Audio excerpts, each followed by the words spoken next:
What is this? Is this real? That's a real microphone. All right, you ready? Rich? Rich, are you ready?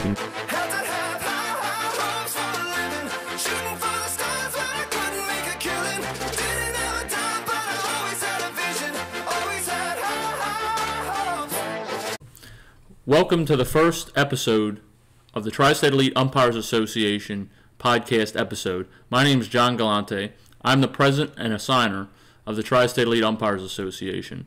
Thank you guys for all the support and encouragement to start this. We're very excited to get started. And my name is Richard Glazer. I'm one of the umpires in the association. I also happen to be the uniform compliance officer for the group and a member of the six-person disciplinary board. John, the first question that occurs to me is, how did you happen to hit on the idea of becoming an umpire yourself?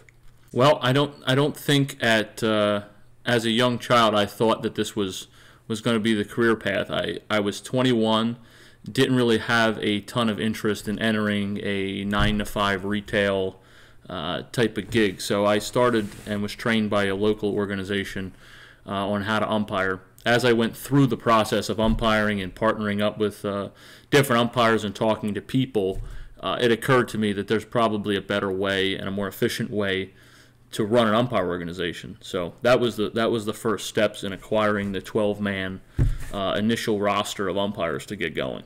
So basically, once you had the idea in your mind, what was the next thing that you actually did to create this organization or this base that would eventually spread out to the point where you now currently manage over 300 umpires? Well, the problem with the umpire assigning is you need both ends of the spectrum covered. You need the umpires and then you need the games. If you end up with a shortage on either side, you're going to lose one or the other.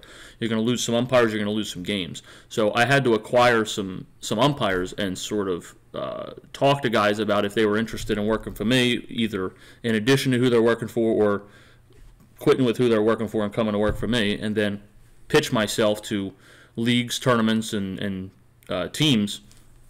And at that point, it was a hotbed for coaches and administrators that wanted something a little different than what they were being provided. So I think I struck when the iron was hot, so to speak. So you recognized a niche and decided you could fill that niche. It's an interesting word to use. What was the immediate reaction when you started approaching leagues to try to get them to become a client, and the reaction that you were getting, on the other hand, from umpires that impressed you that you thought you would like to have under your wing? Well, the easy part was the umpires, because originally there was no sort of financial structure to the whole thing. There was no downside to working for me. You picked up some extra games. There was no upfront cost. There was no out-of-pocket fees. You just got an additional game or additional games if you picked up work for me. The difficult part was getting the leagues, especially at my age, because at 22, I'm pretty sure just turned 22. Most of the other organizations were run by guys who were 65, 70 years old. So I sort of had a credibility issue when you walk into a room. And umpiring and signing is all about credibility and accountability and dependability. So a 22-year-old kid doesn't really give that vibe off, especially when you compare him to. What was the initial reaction to when you approached particularly the leagues, not so much the umpires, because they knew that if they went with you, even if it was on an ad hoc or an occasional basis, they knew that if they went out and did a game, they would wind up making a few bucks. But the reaction of the league itself, it was an established league currently using another organization, and then to turn over their schedule to you so that you could manage it and provide the umpires that you thought would work best for them. Well, there was really two. It was very, very polarizing, the responses. It was the very hot or very cold. It was either who the hell are you, or we've had some problems with our umpires for a while now. We could use some fresh blood in here, and we'd love to talk to you. So I've said in any time I'm interviewed, I always think, and no matter how big we get, I always think about the organizations and leagues and tournaments who took a shot when it was difficult. It was not a popular decision for the South Jersey Men's Senior Baseball League to turn over an entire semi-pro men's league schedule to a 22-year-old with no experience.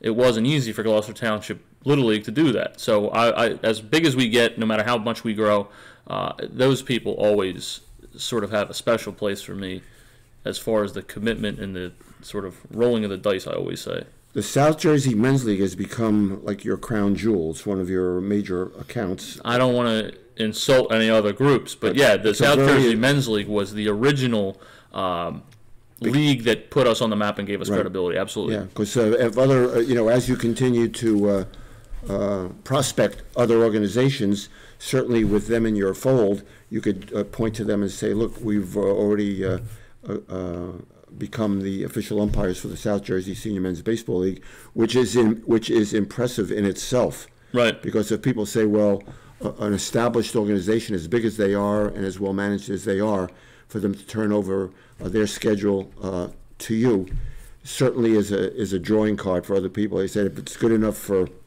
South Jersey Men's League, it's probably good enough for us as well. Yeah, the interesting thing about the SJMSBL is that before we got involved, this was a league that was so large that it was split amongst 4 other umpire groups and sections off based on counties.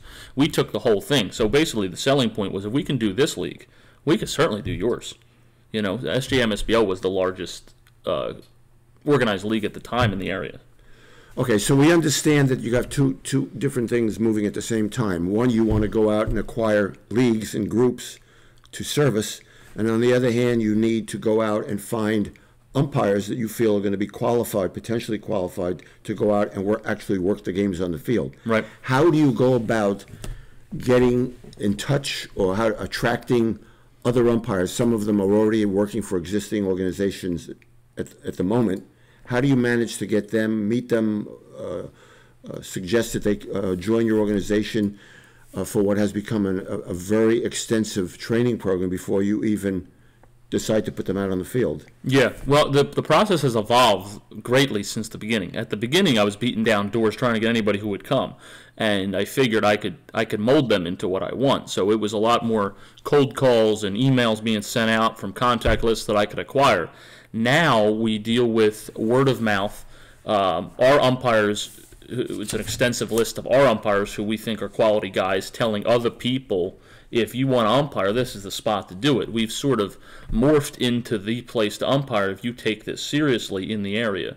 So what you would think might be some drawbacks as far as the time commitment it takes to train with us, it's pretty much they weed themselves out. So if an umpire doesn't want to put the commitment forward to train the way we train, he's probably not a guy we'd be interested in anyway. So it's worked out. Yeah, it's apparent that in a very short period of time that you've gathered up a lot of leagues, and the word has actually gotten out. The more you you work the communities and the area, marketplace, so to speak, that you're very quickly controlling baseball in South Jersey. So the word has gotten out that John Gallante and the Tri-State Elite Umpires Association is becoming the biggest and the best, and it's reaching the ears of people who are umpires who say, hey, we understand that everywhere we go we see Tri-State Elite Umpires on a field. Maybe what we should do is make contact with them to see if we can become part of their organization, and now you're just bringing in people all the time. However, we understand that just because an umpire has been working successfully elsewhere doesn't mean he's going to automatically be put on the schedule tomorrow. I mean, these people have to impress you and your staff members to be sure that they're what you want to put out there and work a game, and it's got to be done in your style. Yeah, one of the problems, I think, in my opinion, one of the biggest problems we see is the correlation between guys thinking how much experience they have and the quality of their work. There's really very little correlation between the two. Because you've been doing this for 37 years does not mean you are any good at this. Yeah. So especially if you've never been trained properly and run through a proper training regimen, you probably have a lot of issues that may not have been brought to your attention based on standards that you were never held to. So yeah, that's a common problem we have with guys coming into the organization who say, I've done X, Y, Z, how could I not be good enough to do a 10-year-old baseball game? Well, our standards for a 10-year-old baseball game are different than what you're used to. Yeah. That's what it is. John, if you don't mind, we've gotten a terrific response from umpires all over the area, and they've been sending in questions via email. Right. If you don't mind, I'd like to just take a look at some of them and Whatever you got. ask you to Sure. respond. One of our umpires wrote in, what is it that you look for when you're analyzing new umpires or umpires that already have been working for us? So in a sense, what do you focus on? Their ability to call balls and strikes, or their physical appearance on the field or in the training room? Tell me what it is that sticks out, or what are you looking for? Okay, so let me catches your attention. I'm going to break this down into two different guys I'm looking at. Guys that have never umpired before who come through our training class, I'm looking for you to sort of fit the part. You know, you got to look the part, you got to feel the part, you can't be bashful, you got to be confident in yourself. That's the very low bar we set for new guys coming out. Obviously, they're going to have problems if they've never umpired before. Now, guys that are veteran guys who want to advance to the highest levels of our organization to do, perfect game 18U finals and men's league championships and things like that, I'm looking for guys who can communicate, are professional, who are dependable and reliable. So I don't think the word communication gets highlighted enough when we're talking about quality officiating. In any sport, and even take it beyond umpiring, if you can't communicate, I don't care what you do. You could sell hot dogs on the corner. If you can't communicate, you're going to have problems. Mm-hmm. So communication is undersold. That is what I'm looking for in guys that are going to advance and represent us in games that get live streamed or games where there's 300 fans there to watch a perfect game final. The ability to communicate when difficult situations arise, under pressure, under stress, is what I'm looking for. At a certain point, once you get a quality umpire, everybody gets bunched together in the ball strike, out safe rotations, and coming inside on a base hit. Everybody sort of looks the same at a certain point. Then maybe a guy is a percentage point better or a percentage point worse. But I need a guy who can solve problems on a field. When everything is in chaos, can you handle it? Can you calm the situation down, and can you put the fire out? That's what I'm looking for.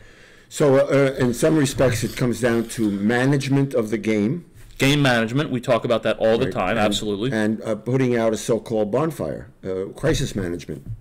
Yeah, bonfire you probably wouldn't want to put out. But it's somewhat equivalent in the business world, where there are emergency situations which have to be managed and dealt with. And you have to step up and be able to grasp the situation and come up with a very quick solution. Yeah, something that's not in the manual. We can't teach it in a class. We can't teach it in a gym. Something pops up. You've got to be confident, and you've got to be able to at least fake the fact that you've got this whole situation under control and be able to communicate to both coaches and your partner and get through it together without there being police called. All right, so let's say you have a group, and within the group you spot certain people who are going to be able to not only call balls and strikes, but they're going to fit this profile of being able to manage. You're sensing that they have the ability to manage, communicate, and so forth and so on. Right. But on the other hand, you may have part of those part of that group that just don't have it. They just don't have the personality, and you could see even long term it may not work out. How do you deal with that? Well, it becomes a staffing problem for me, because if the amount of games and the variables in levels of play, there's really a spot for everybody for the most part, unless we have just a bad human being. We have as low as 7-year-old Little League baseball, as high as 18-year-old perfect game showcase baseball. So somewhere along the lines, you're going to fall into place.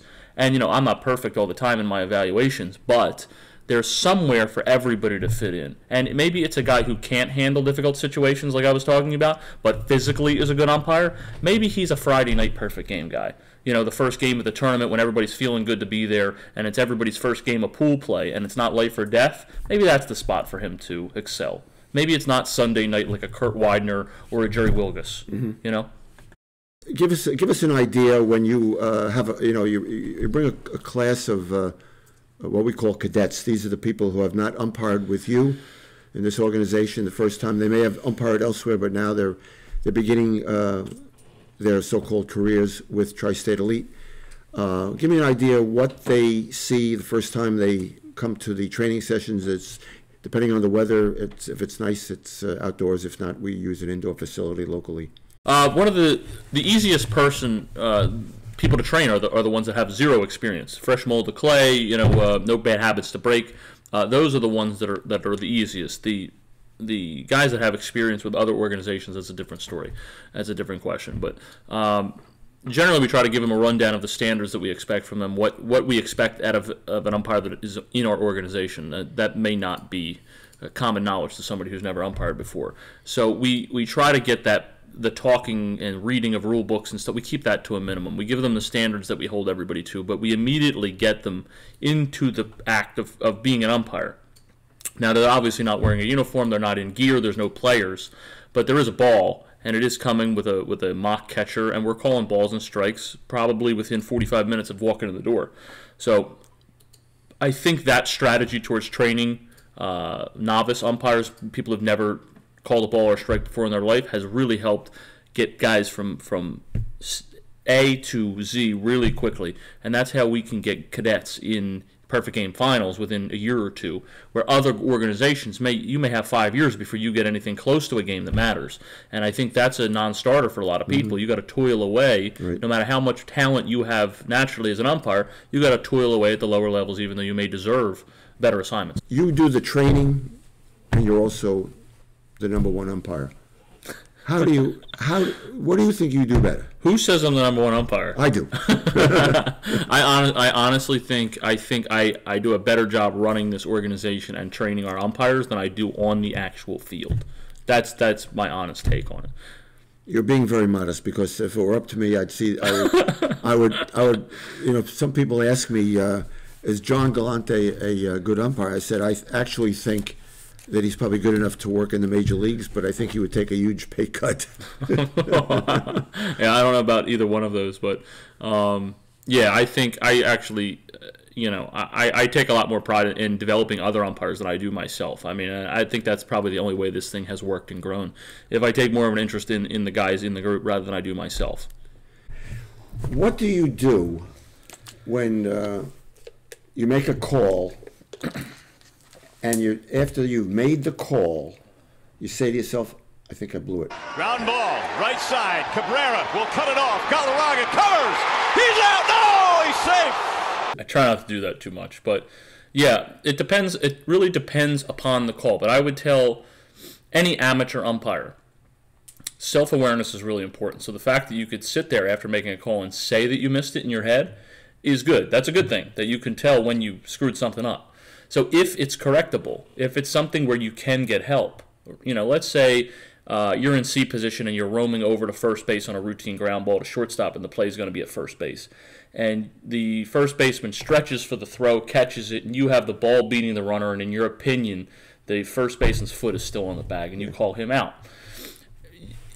If your instinct is you blew it, and it generally would be based on the reaction of everybody. The first base coach, the dugout, the fans, everybody goes ballistic. And if your first thought is, oh, my God, I think I screwed this one up. Yeah. I think the first baseman's foot was probably off the bag. Now, before this manager comes storming at you out of the dugout, I'm going to call time, and if his name is Rich, I'm going to say, Rich, relax. Let me ask Kurt real quick. And I jog over to Kurt, and we're going to talk about it before this thing comes caving down on me. If you know it, let's get ahead of it. And we teach that all the time. If you know there's a problem, let's get ahead of it, rather than entering this conversation with this coach and acting like you don't know what the hell just happened. If you know you missed it, let's try to fix it. Now, if it's a timing play and it's a routine play at first, and the timing of it you screwed up, that's something we can't fix. But if it's fixable, fix it. Yeah. Fix it. Get it right. So you have really no pride of authorship. I mean, if you think you need to get the opinion of one of your colleagues, especially any one of those top guys. I don't care if it's a top guy or not. If you can sit there as a plate guy with the pressure not on you as this play happens at first base, and if you can tell me 100% sure that his foot was not on the bag when he caught the ball, the minute I don't take that advice from you is the minute I should stop umpiring. Yeah. All right, let me ask you this. Getting back to the training session, or series of training sessions, if there was one thing you would want these cadets, trainees, to take away from a training session, let's say it's one of the first few training sessions, and some of them may be brand new to this. They've never umpired a game in their life. They're like baseball. They think it's easy. It looks easy on TV. Now they're actually back there. They're seeing a ball come at them, and they've got to make a good call, whether it's ball or strike. Yep. I mean, but there's other things going on in the room, in the building. Let me simplify it. Two things. Number one, keep in mind it's 2019, so there's somebody's holding a camera somewhere up and down the first baseline, the third baseline, guy standing behind the backstop videotaping his kids at bat, whatever the case may be. You're probably being filmed, so there's no anonymous umpiring going on. Everybody knows what's going on all the time. So assume you're being filmed. And secondly, there's a way out of every single problem on that field as long as you can communicate. If you can't communicate and think on your feet under stress, I don't know if it's going to be your first game, your 10th game, or your 100th game. But something's going to happen, and you're not going to want to umpire anymore if you can't handle the pressure and having the ability to communicate. You have got to be able to communicate not only with coaches, but players and your partner. Look, if you can't communicate, and again, let's open this up more than umpiring. Anything. If you can't communicate, your ceiling is low as far as how good you can be at anything. So if you're really good at umpiring physically, meaning you're accurate with ball strikes, outs, and safes, and you move well on the field, but you can't communicate, you're not going to advance past a certain level. And that probably means you can't really even umpire varsity high school baseball. Yeah. Because if you can't communicate with people whose jobs are on the line based on the calls and the efficiency in which you do your job, you can't umpire. So, a varsity high school baseball coach or NCAA baseball, these people's jobs are on the line. These are jobs and careers now. This is not a father coaching a Little League team. So, there is more stress involved. Maybe not, shouldn't be for you, but you're going to have to deal with the repercussions of people being more emotional about the calls that happen in the game, and you have to be able to communicate. We want to just end with some questions that have been submitted to us by some of our umpires out there in the field. And I've got a couple of questions here I want to run by you, and we'll keep this as part of our normal format. We'll try to close out the session. These are specific game situations, right? Specific game situations. Right. Questions that came in via email from our umpire group. What about the most obvious situation, which is when you got a coach or a fan just barking at the umpire from his bucket in the dugout? Well, let's leave fans out of it. Who cares about fans? Coaches, and we'll assume you're on the plate for the sake of this question, but, we have a lot of situations where the dugouts are fairly close to the plate. It's not like a college situation where there's, maybe 50 yards away. Sometimes coaches are sitting on a bucket right on top of you. My suggestion would be not to draw attention to yourself in your handling of this situation. There's a lot of time in between pitches when we can talk to coaches without drawing attention to ourselves. A common problem with amateur umpires is putting what I like to call a spotlight on themselves. When guys take their mask off and start to yell, or take their mask off and start to walk over to the dugout or the third base coach's box, all of a sudden everybody in the whole place, remember what the cameras are out now, they're on you.